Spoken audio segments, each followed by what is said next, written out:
दुनिया की current wave को राइड करता है वही दुनिया पर रूल करता है। तो करंट वेव है क्या, एशियन सेंचुरी है क्या? देखिए, दुनिया में हमेशा एक या कुछ ताकत दुनिया के रूल को डिसाइड करती है, यानी कि इंटरनेशनल सिस्टम कैसे चलेगा। अपने फेवर में वो रूल्स बना सकती हैं और उसके बदले वो दुनिया को कुछ फायदा भी देती हैं, क्योंकि आप शक्ति में तभी रहेंगे जब आपके शक्ति में रहने से दूसरों को भी फायदा होता हो। तो क्या एशिया उस स्टेटस पर पहुंचने वाला है? एक वर्ड है पैक्स ब्रिटिकाना। 19th सेंचुरी में माना जाता था कि दुनिया में हेजेमनी ब्रिटेन की है। फिर 20th सेंचुरी आई और कहा जाने लगा पैक्स अमेरिकाना। इसके बाद एशियन सेंचुरी की बात चल रही है। ये वाली सदी एशिया की सदी है। ऐसा है क्यों? देखिए, अगर ग्लोबल लेवल पर इकोनॉमी का सेंटर एशिया बन जाए, इंटरनेशनल रूल्स में जो एशिया का दखल है वो महत्वपूर्ण हो जाए, इंटरनेशनल सिक्योरिटी एशिया की सिक्योरिटी से कनेक्ट हो जाए, इंटरनेशनल कल्चर एशियन कल्चर से इन्फ्लुएंस हो जाए। आपने पिछले कुछ समय में देखा होगा, अगर अब इकोनॉमिक की बात करें तो इस रीजन से 40% इकोनॉमिक यू कैन से एक्सपोर्ट होता है। दुनिया जिन कंज्यूमर गुड्स की बात करती है, स्पेशली इलेक्ट्रॉनिक्स, टेक्सटाइल, वो कहां से जा रहे हैं? एशिया से जा रहे हैं। Major sea line of communications इसी रीजन में है। अभी हम ऐसे कुछ और फैक्ट्स पर बात करेंगे, लेकिन सबसे बड़ी बात है कि कौन से ऐसे फैक्टर्स हैं जो इसके फेवर में आ रहे हैं। एक बड़ा फैक्टर है डेमोग्राफी, जवान जनसंख्या। तो दुनिया को चलाना है तो अल्टीमेटली प्रोडक्शन करना पड़ेगा, और प्रोडक्शन के लिए यू नीड यंग पॉपुलेशन। जो कन्वेंशनली पावरफुल देश माने जाते थे वेस्ट, आप ये मत मानिएगा कि हमेशा से ताकत उन्हीं के पास थी। ताकत का रूल है कि वो एक जगह पर जरूरी नहीं है कि टिकी रहे, और अगर वो ताकत शिफ्ट हो रही है तो कहीं ऐसा तो नहीं है कि एशिया में जो आप इंस्टेबिलिटी देखते हैं या इंडिया चाइना जो राइवलरी आप देखते हैं उसमें इन वेस्टर्न ताकतों का भी कुछ विशेष फायदा जुड़ा हो। क्योंकि अगर हम कह रहे हैं कि पैक्स अमेरिकाना से शिफ्ट जो है एशियन सेंचुरी की तरफ होना है, और एशिया की दो बड़ी ताकतें इंडिया और चाइना इसमें मेन रोल अदा करेंगी, और इससे रिप्लेस कौन होगा? वेस्ट। तो यही जानना है। यह टर्म जो है 1970s में पॉपुलर हुई जब जापान की इकोनॉमी मिरेकल दिखाने लग गई। अब ऐसा उसके बाद हालांकि हो नहीं पाया, क्योंकि अकेला जापान एशियन सेंचुरी नहीं बना सकता था। उस समय 1980s में हमने ट्रांजिशन देखा चाइना में माओ जा चुके थे और डेंग जियाओपिंग आ गए थे, जिनको मॉडर्न चाइना का आर्किटेक्ट कहा जाता है। 3 लीडर्स आप ध्यान रखिएगा, जब भी हम एशियन सेंचुरी की बात करेंगे तो उसमें हर्डल और opportunity coming from China, you need to analyse the work of 3 leaders, what Mao Zedong was doing, what Deng Xiaoping was doing and what Xi Jinping is doing. Deng Xiaoping बात करते थे Asian unity की, लेकिन Xi Jinping नहीं करते। ऐसा लगता है कि वो एशियन सेंचुरी की जगह पैक्स सिनेका चाहते हैं। पैक्स सिनेका मतलब चाइना की ही प्राइमेसी रहेगी। लेकिन क्या चाइना की प्राइमेसी से इंडिया और other south east Asian Nations को फायदा है कि नुकसान है? नुकसान है, क्योंकि चाइना यूनिटी की बात नहीं कर रहा, चाइना बेलिजरेंस की बात कर रहा है, चाइना अपने तरीके से चीजों को चलाने की बात कर रहा है, चाइना जमीन हथियाने की बात कर रहा है, समुद्री टापुओं को हथिया रहा है। तो इस वजह से अगर कोई इस तरीके से एक्सपेंड करता है तो भाई साहब उसके दुश्मन पहले तैयार हो जाते हैं। कुछ ऐसा ही हमें यहां पर दिख रहा है। जब भी एशियन सेंचुरी की बात होती है तो बात होती है इस आर्क की, इंडिया से लेकर जापान, इसके बीच में लगभग 3 बिलियन के आसपास की आबादी रहती है। ये कहा जाता है कि दुनिया में हर एक तीसरा इंसान या तो भारतीय है या चाइनीज है। तो इससे मतलब शो क्या हो रहा है? इससे शो ये हो रहा है कि वेस्टर्न नेशंस की जो रिसर्च लेबोरेटरीज हैं, टॉप कंपनीज हैं, उसमें भी आपको या तो चाइनीज मिल रहे हैं या इंडियंस मिल रहे हैं। तो आप कहेंगे इससे तो एशियन सेंचुरी का नुकसान है ना, क्योंकि वो तो वेस्ट में चले गए, तो ब्रेन ड्रेन हो गया, तो वो तो उनके देशों को मजबूत बना रहे हैं। गए तो इस वजह से क्योंकि भाई उनको बेटर अपॉर्चुनिटीज वहां मिली। लेकिन एक बात भी तो है, अगर Asia is becoming gradually hub of opportunities, तो आपको नहीं लगता कि टैलेंट जो है वहां से इस तरफ भी तो शिफ्ट हो सकता है? So many people are actually coming back to India and to China due to the opportunities which these nations are delivering. अभी मैंने एक डेटा बताया था आपको, 40% एक्सपोर्ट दुनिया का इस रीजन से हो रहा है। Hundreds of millions of people are you can say पिछले 2 दशकों में जो गरीबी से बाहर आए हैं। टॉप साइंटिस्ट की बात बताई। इसके अलावा ये Japan, south Korea, Taiwan technology में तो टॉप कंपनीज आपको यहां से देखने को मिलती हैं। ये देखिए, अगर 5 बड़ी अर्थव्यवस्थाओं की बात करें तो उसमें चाइना, जापान, इंडिया, तीनों का नाम आपको मिलेगा। टेक्सटाइल, कंज्यूमर इलेक्ट्रॉनिक्स की तो बात है ही। एक और बात, दुनिया के जो 25 लार्जेस्ट कंटेनर पोर्ट्स हैं उसमें से 18 पोर्ट्स कहां हैं? इस रीजन में है, लार्जेस्ट कंटेनर पोर्ट्स। आप कहेंगे इससे क्या होना जाना है? अरे क्या बात आप कर रहे हैं। मैंने कहा कि अगर आपको सेंचुरी बनना है, मतलब आपकी इस सेंचुरी में आपके पास पावर आए, तो ऐसे में आपका इकोनॉमिक डोमिनेंस भी तो जरूरी है। और मुझे बताइए इकोनॉमिक डोमिनेंस कैसे होगा? जब आप ट्रेड का हब बनेंगे। और वर्ल्ड का मेजर ट्रेड होता कैसे है? एयर्स वेज से होता है, रोडवेज से होता है, या वाटरवेज से होता है? वाटरवेज से होता है, राइट। अगर सबसे जवान जनसंख्या यहां पर है तो वेस्ट की कंपनीज को भी प्रॉफिट अगर कमाना है तो they want access to these markets और नॉट? बिल्कुल। इसी वजह से उनका खासा दखल और खासा इंटरेस्ट है what is happening in this particular region. इस वजह से यहां पर हम इंटरेस्ट देख रहे हैं। अब स्टोरी क्या है चाइना की इकोनॉमिक ग्रोथ की? मैंने कहा 3 लोगों के बारे में सोचो। माओ ज़ेडोंग, जिस समय चाइना एग्रीकल्चर बेस्ड इकोनॉमी था। 1970s में यूएसए ने सोचा कि यार कोल्ड वॉर के दौरान चाइना को अपनी तरफ कर लेते हैं।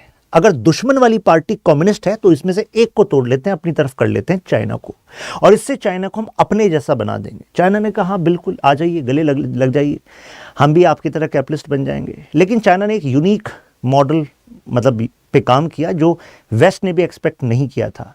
चाइना अपनी इकोनॉमी में तो कैपिटलिस्ट है, लेकिन अपनी पॉलिटिक्स में वो सोशलिस्ट ही रहा। तो ये इस मॉडल से चाइना को फायदा क्या हुआ? अब दुनिया के 78 देश ऐसे हैं जहां पर चाइना या तो लार्जेस्ट ट्रेडिंग पार्टनर है या सेकंड लार्जेस्ट है। I was reading another data while I was doing research on this topic, तो पता लगा कि दुनिया का लगभग हर देश, यानी कि धरती पर लगभग हर देश के साथ टॉप 3 अगर ट्रेडिंग पार्टनर्स की बात करें तो उसमें आपको चाइना का नाम मिलेगा ही मिलेगा।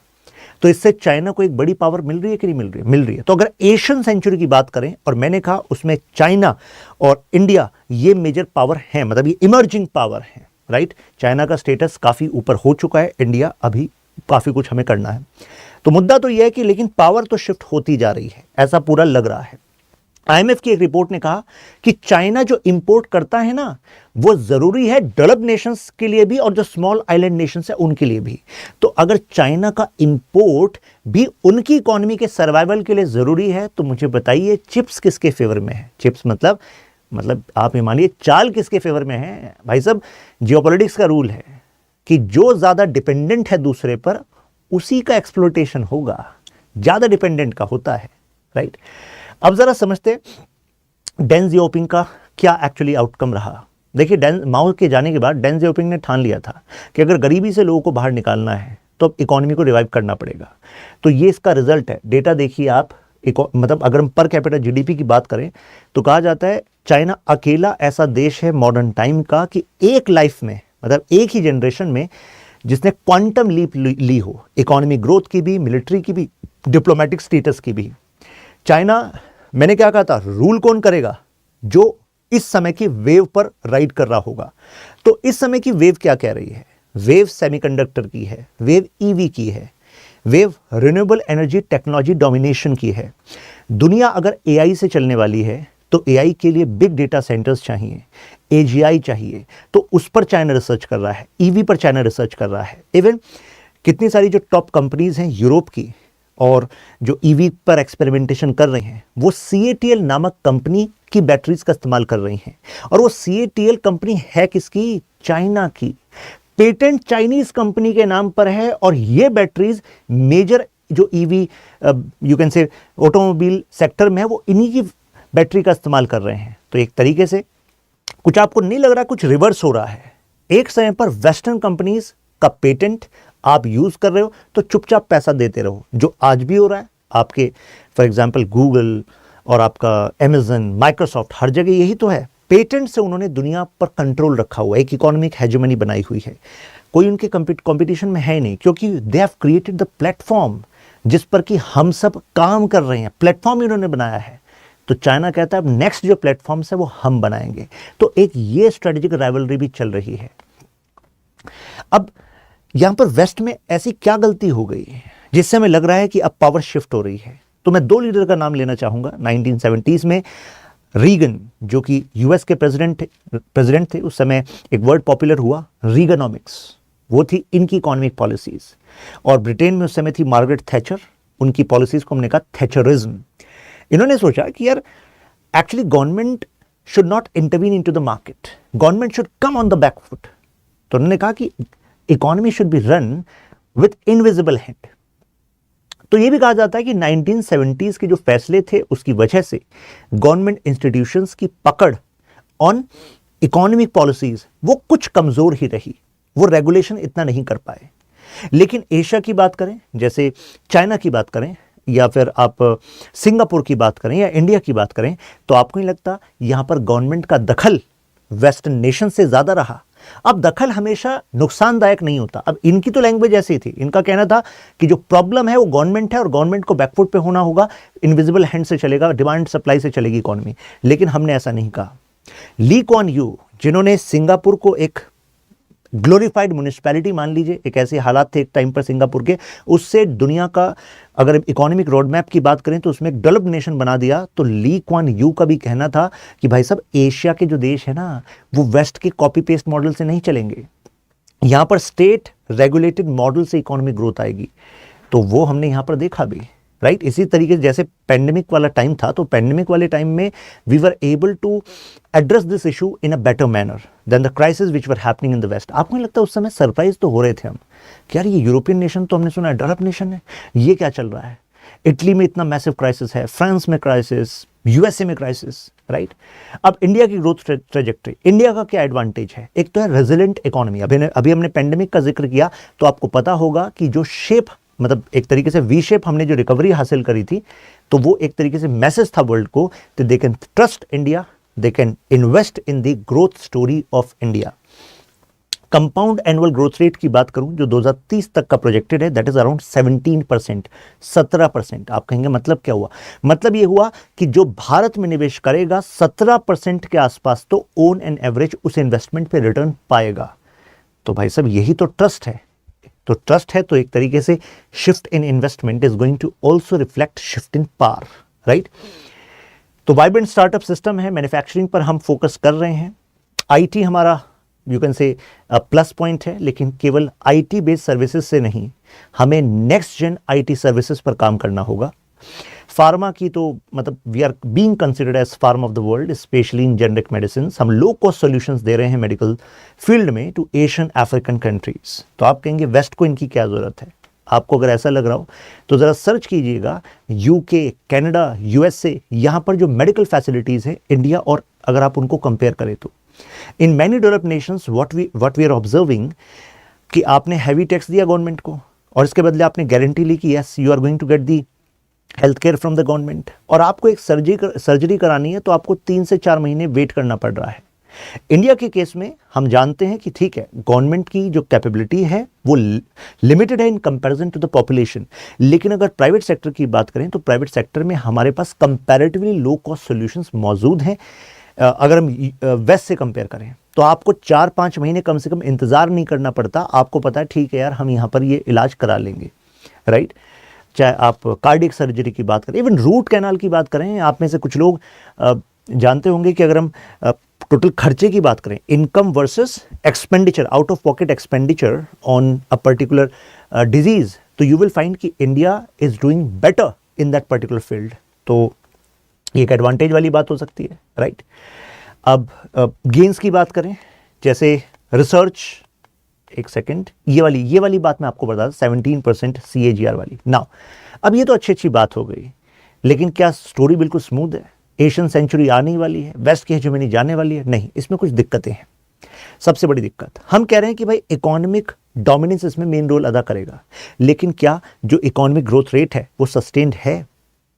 एक समय पर हांगकांग, मतलब हांगकांग तो अब तो चाइना का ही पार्ट है, लेकिन ताइवान, साउथ कोरिया, जापान, इनको तो माना जाता था कि यार ये तो जबरदस्त ग्रोथ स्टोरी है। एक समय पर डबल डिजिट की ग्रोथ रेट, उसके बाद चाइना ने डबल डिजिट की ग्रोथ रेट के बारे में सोचा और फिर काम भी किया। मतलब डबल डिजिट का मतलब होता है 10% की ग्रोथ रेट। उसके बाद इंडिया ने भी सोचा, हम 8-9% पर गए, उसके बाद डिक्लाइन। तो हम ये कह सकते हैं कि economic growth rate of these countries, उसमें हमने एक डिक्लाइन भी देखा है, स्लो डाउन देखा है। आपने सुना होगा चाइना में real estate crisis, ghost cities, ये क्या रिप्रेजेंट कर रहा है? All is not well, right? Japan में stagnation in their economy, right? तो ग्रोथ को मेंटेन करना दैट्स अ चैलेंज। तो अगर ये चैलेंज हमें दिख रहा है तो भाई साहब फिर तो कैसे बनेगी एशियन सेंचुरी? कुछ ये चैलेंजेस हैं, जैसे अनइवन डेवलपमेंट। अगर कुछ लोग बहुत अमीर हो गए, बाकी लोग गरीब, तो मुझे बताइए क्या आप जो प्रोडक्टिविटी ला सकते हैं इकोनॉमी की, क्या वो एक्चुअल अपने पोटेंशियल को हासिल कर पाएंगे? नहीं। अगर रिसोर्सेज एक बड़ी पॉपुलेशन के पास अवेलेबल ही नहीं है क्योंकि एक जगह कंसेंट्रेट हो गए, तो ट्रू जो पावर है एशिया की वो नहीं रियलाइज हो पाएगी। एसेट बबल, बहुत ज़्यादा इन्वेस्टमेंट आपने कुछ एसेट्स में कर दिया, जैसे रियल एस्टेट की हम बात कर रहे थे, वो बबल और फिर उसका इम्पैक्ट अदर सेक्टर्स पर होना। इन्वेस्टमेंट ऐसी जगह होना जिससे कि overall economic growth long term आ सके। जैसे कि कहा जाता है कि इंडिया ने स्विच किया एग्रीकल्चर से आईटी पर, क्या मैन्युफैक्चरिंग पर हम ड्यू फोकस दे पा रहे हैं? क्या इन्वेस्टमेंट जो ट्रेजेक्ट्री है इंडिया की वो राइट कोर्स पर है? इस पर सवाल उठते हैं। लेबर इश्यूज का मतलब है हमें स्किल्ड लेबर चाहिए, मार्केट ओरिएंटेड लेबर चाहिए। तो कई सारी कंपनीज का यही शिकायत रहती है that we have the jobs but we don't have market oriented labour. State का कंट्रोल मार्केट में कई बार ये भी शिकायत बनता है। इसके बाद सबसे बड़ा पॉइंट डेमोग्राफिक डिक्लाइन, मतलब अगर हम जवान जनसंख्या की बात करें तो डेमोग्राफिक डिविडेंड जो है, जो एक पॉजिटिव फैक्टर माना जाता है एशिया का, उसमें डिक्लाइन देखा गया है। जापान, साउथ कोरिया, इनकी स्टोरी से तो हम सब वाकिफ हैं, राइट? ताइवान की भी। इसके बाद चाइना की जो वन चाइना पॉलिसी है उसका इंपैक्ट अब देखने के लिए मिल रहा है। इंडिया की बात करें तो हमारे पास अभी कुछ सालों के लिए एडवांटेज है, कहा जाता है लगभग 2045 तक। लेकिन भाई साहब 2045 उस तक अगर इस विंडो का इस्तेमाल करना है तो what we want this human resource to be actualized by skilling, right? तो education, health care, skilling, industry, academia connection, इन सब पर हमें रैपिड काम करना होगा। We need that kind of leadership, we need that kind of action, otherwise it is going to be a missed bus, और वो दोबारा नहीं आने वाली भारत के पास। तो इस संजीदगी से इस पर काम करना पड़ेगा, राइट? ये बड़े इश्यूज हैं। ऐसा लगता है कि political issues within the nations are not resolved until now. Myanmar, Bangladesh, आप कहेंगे इससे क्या फर्क पड़ रहा है एशिया पे? अरे भाई, जिन देशों का इन्वेस्टमेंट है तो अल्टीमेटली वो इन्वेस्टमेंट पर नेगेटिव इंपैक्ट नहीं पड़ेगा, ट्रेड पर नेगेटिव इंपैक्ट नहीं पड़ेगा, Asia as a hub of power पे नेगेटिव इंपैक्ट नहीं पड़ेगा। अगर यूरोप को हम कहते हैं कि it became hub of power, तो कैसे बना? उसमें अगर हम मॉडर्न टाइम की बात करें तो उसमें यूरोप का एक जोन ऑफ पीस बनना, उसका एक बहुत बड़ा रोल रहा। एक समय पर तो कुछ ग्रेट पावर्स थे, कॉलोनियलिज्म का टाइम था, वो उस समय का काम चल गया उनका, फिर वॉर होते रहे, लेकिन अल्टीमेटली उनको समझ में आ गया कि भाई पीस इज द वे। अगर हम कहते हैं कि यूएस लेड वर्ल्ड ऑर्डर बना, तो उसमें किसने एक इंपॉर्टेंट रोल निभाया? आपको नहीं लगता नेटो ने निभाया? So do we have NATO, European Union like organisations representing unity in Asia? हमारे पास वो नहीं है। तो एक तरीके से ये इश्यूज बड़े इश्यूज हैं कि नहीं है? हमारे यहाँ पर सिनिसिज्म है, आपस में एक दूसरे के खिलाफ क्लिक मतलब कि ग्रुप्स बन रहे हैं। तो अगर एक दूसरे को काटते रहेंगे तो फिर कर लिया आपने वेस्ट से कंपटीशन, राइट? आ गई आपके पास फिर तो पावर। प्लस हमारे देशों में हैव्स एंड हैव नॉट्स में एक बड़ा गैप का बनना, मतलब इनइक्वालिटी बनना। और इस वजह से जब ये प्रॉब्लम सिटीजन्स देखते हैं तो वो थोड़ा डिसओरिएंटेड हो जाते हैं पॉलिटिक्स से, उनका विश्वास थोड़ा कम हो जाता है। अब जैसे चाइनीज कम्युनिस्ट पार्टी के बारे में कहा जाता है कि ये शायद मासेस से आइसोलेटेड है, क्योंकि जब इनको लगता है कि कहीं ऐसा ना हो कि सवाल उठने लगे चाइनीज कम्युनिस्ट पार्टी की हेजेमनी पर, तो जनता को एक दवाई दे दो। वो कि दवाई क्या है? Hyper nationalism. दवाई दे दो कि यस वी डिजर्व मोर, कुछ वॉर का सिग्नल देना स्टार्ट कर दो। तो अगर वो ऐसा कर रहे हैं, प्लस जो फ्रीडम ऑफ स्पीच है उसको कर्ब कर रहे हैं, तो भाई ये एक चैलेंज हो सकता है लॉन्ग टर्म स्टेबिलिटी में, राइट? जैसे ये सेक्शंस हैं, तिब्बत, जिंगजियांग, इनर मंगोलिया, यहाँ पर आज़ादी की मांग होती है। ये जो आप रीजन देखते हैं इसको हम कहते हैं हान चाइना, इसको कहा जाता है चाइना प्रॉपर। तो यहाँ पर हान चाइनीज है। तो चाइना में अलग अलग ये एथनिसिटीज़ हैं।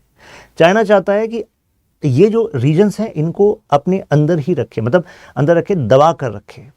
तो ऐसे में हान चाइनीज पॉपुलेशन को इस रीजन में ट्रांसफ़र करना, डेमोग्राफी को चेंज करना, जैसे तिब्बत में डेमोग्राफी को चेंज किया गया। भाई आज़ादी की मांग दब जाएगी अगर जनता चेंज हो जाए, मतलब जनता, अगर ये वाली जनता यहाँ पर पहुँच जाए तो भाई सब नंबर शिफ्ट हो जाएंगे ना, कल्चर भी शिफ्ट होने लगेगा, तो धीरे धीरे भूल जाएंगे क्या चाहिए था उनको, राइट? प्लस कंट्रोल का इस्तेमाल करना, सब्जुगेशन करना, तो इस तरीके से वो कंट्रोल कर रहा है। लेकिन कब तक ये टिक पाएगा ऐसे, ये एक बड़ा चैलेंज है। और अगर फ्यूचर की इनसिक्योरिटीज़ बाहर आने लगी, अभी तो मीडिया पर कंट्रोल है आपका, बाहर आने लगी, तो लोगों का विश्वास, इंटरनेशनल कम्युनिटीज़ का विश्वास इन चाइना वो डगमगाएगा कि नहीं डगमगाएगा, तो उसका इम्पैक्ट क्या होगा? एशियन सेंचुरी में विश्वास कम होगा। ये तो मैंने आपको बता दिया, नेटो, EU जैसे ऑर्गेनाइजेशंस का ना होना। यहाँ पर चाइना असर्टिव है। चाइना, देखो असर्टिव होना गलत नहीं होता कि yes you want to project your power, but you are expansionist, you are not considering the territorial integrity of your neighbours. तो अगर आप नेबर्स की टेरिटोरियल इंटीग्रिटी को नहीं मान रहे हो तो आपको समझना पड़ेगा ये मिडिवल टाइम नहीं चल रहा, ये मॉडर्न टाइम है। अगर आप इंटरनेशनल लॉज को साइडलाइन करते हो, इंटरनेशनल आर्बिट्रेशन का जो फैसला है वो आपके फेवर में नहीं आता, फिलीपींस के फेवर में आता है, और आप कहते हो हम नहीं मानते, तो ऐसे में बाकी जो ग्रुप्स हैं वो तो आपके अगेंस्ट खड़े ही होंगे। फिर तो भाई वेस्टर्न कंट्रीज फिलीपींस के साथ, इंडिया के साथ ग्रुप क्यों नहीं बनाएंगी अगेंस्ट चाइना? फिर तो वो होगा ही होगा, क्योंकि China is representing revisionist power. हमारे फॉरेन सेक्रेटरी हुए मिस्टर श्याम सरन, उनका कहना है कि China suffers from middle kingdom syndrome, यानी कि चाइना अपने आप को दुनिया का केंद्र मानता है और चाइना एक्सपेंड करना चाहता है। एक और पर्सपेक्टिव वो देते हैं, ऐसा लगता है कि China is having this century of humiliation as a background to the expansionist foreign policy. Century of humiliation का मतलब है लगभग 100 साल जब चाइना ने यातनाएं झेली, कभी ब्रिटेन ने उसका एक्सप्लॉयटेशन करा, ओपियम वॉर्स, कैंटन एरिया जहां पर आप हांगकांग देखते हैं, इसके थ्रू अफीम का व्यापार, चाइना को कमज़ोर करना। और जब चाइना की किंग डायनेस्टी कहने लगी कि यार हमारे लोगों के साथ ये अफीम का व्यापार मत करो, हमारी जनरेशन को तुम वीक बना रहे हो, तो उल्टा उसी का दमन कर देना, उन्हीं के गवर्नर को, उन्हीं के उस एरिया के गवर्नर को, उन लोगों को सप्रेस कर देना। इस तरफ जापान इंपीरियल पावर का चाइना के ईस्टर्न चाइना पर एनेक्सेशन, बैटल ऑफ नैनकिंग, कितने सारे ऐसे दृश्य हैं इतिहास के जो चाइना बड़े दर्द से देखता है। तो ऐसा लगता है कि चाइना के कल्चरल इथोस में है कि भाई हमें बहुत सताया गया है, अब वो समय दोबारा नहीं आएगा। और उस समय दोबारा कब नहीं आएगा? जब हमारे पास होगी अल्टीमेट पावर। तभी मैं कह रहा हूं कि चाइना शायद एशियन सेंचुरी नहीं चाहता, चाइना चाहता Pax Sinica. Sinica means China का रूल, चाइना एज वन पावर। देखिए अब ये स्पार्टले पैरासेल आइलैंड, ये ईस्ट चाइना सी में इशू है, मतलब यहाँ साउथ चाइना सी में इशू है, ईस्ट चाइना सी में आपके कुरिल आइलैंड्स का इशू है, सेनकाकू डियायू आइलैंड्स का इशू है। तो स्पार्टली पैरासेल यहाँ पर, सेनकाकू डियायू यहाँ पर, कुरिल आइलैंड यहाँ पर, और यहाँ पर इंडिया के साथ इशू है, राइट। तो कैसे फिर होगा ये? रीजन फॉर चाइनाज बेलिजरेंस, तो एक तो बैकग्राउंड मैंने बताया क्यों चाइना ऐसा कर रहा है, राइट। कई बार एक्सपेंशनिस्ट होना और सलामी स्लाइसिंग का इस्तेमाल करना कि यार ये एरिया मेरा, ये एरिया मेरे, ये एक तरीका होता है to communicate to the people that you need security cover of Chinese Communist Party, otherwise these neighbors are not going to let you live, they are going to take away what is yours। तो ये तरीका होता है। तो इससे पहले जो Deng Xiaoping थे, हालांकि वो एशियन यूनिटी की बात करते थे, वो पीसफुल नेबरहुड की बात करते थे। माओ नहीं करते थे, डेंग जियाओपिंग करते थे, फिर शी जिनपिंग आए, शी जिनपिंग नहीं कर रहे। कुछ लोग ये भी कहते हैं कि यार डेंग जियाओपिंग ये कहते थे ना, क्योंकि hide your strength, wide your time, अपने सही समय का इंतजार करो, अपनी स्ट्रेंथ दिखाओ मत। तो शायद उनका जो मैसेज था उसका यूटिलाइजेशन ही शी जिनपिंग कर रहे हैं, कि उनको लगता है कि अब उनका समय आ गया है। अगर आप इकोनॉमिक पावर बन गए हैं, उसके नेक्स्ट लेवल आपको इकोनॉमिक पावर बनना है, तो you need to have military power, क्योंकि मिलिट्री पावर से आप दूसरे देशों को सुरक्षा भी दे सकते हो, उनको अपने ऊपर डिपेंडेंट भी बना सकते हो सुरक्षा के लिहाज से, फिर उनकी इकोनॉमी को आप हार्नेस भी कर सकते हो। प्लस अपने ट्रेड को सिक्योरिटी कवर देना, ये किसी भी पावर का एक पहला सिग्नल होता है। ब्रिटेन को एक इकोनॉमिकली डोमिनेंट पावर बनना था यूरोप से लेकर एशिया तक, तो उसने नेवी पर फोकस करा था। यूएसए को बनना था तो यूएसए ने भी नेवी पर फोकस करा था, डिफेंस पर फोकस करा, नेवी पर प्राइमरी फोकस किया। तो कुछ ऐसा ही चाइना कर रहा है, तो चाइना उसी राह पर चल रहा है। ये देखिए आपस में दिक्कत है। जैसे इंडिया ने एफडीआई पॉलिसी को रिव्यू किया, कहा कि देखो जो इन्वेस्टमेंट एफडीआई के through, foreign direct investment China से आएगा, उसको तो भाई साहब हम अलर्ट पर देखेंगे, रिजेक्ट कर सकते हैं।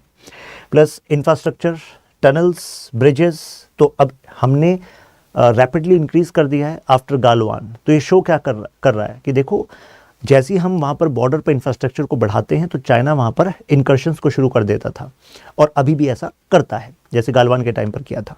लेकिन इस बार हमने क्या करा, पहले हम सोचते थे कि चलो यार पीस इज़ द वे, तो चलो कुछ समय के लिए उस बॉर्डर पर जिस पर वो कह रहे हैं कि नहीं बननी चाहिए रोड, वो अपना क्लेम करें, चलो हम रोड नहीं बनाते। लेकिन फिर हमने 13 से बढ़ाकर 54 कर दिया था इन 1 year when Galwan issue happened.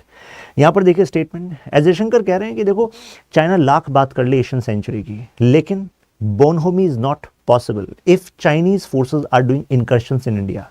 Clear cut कह रहे हैं India China relations are not normal, वो क्लियर करें। मैं पॉलिश नहीं करूंगा वर्ड्स को, क्योंकि जब अगर चाइना की तरफ से बॉर्डर पर रेजोल्यूशन नहीं आ रहा तो भाई why would we say that, right.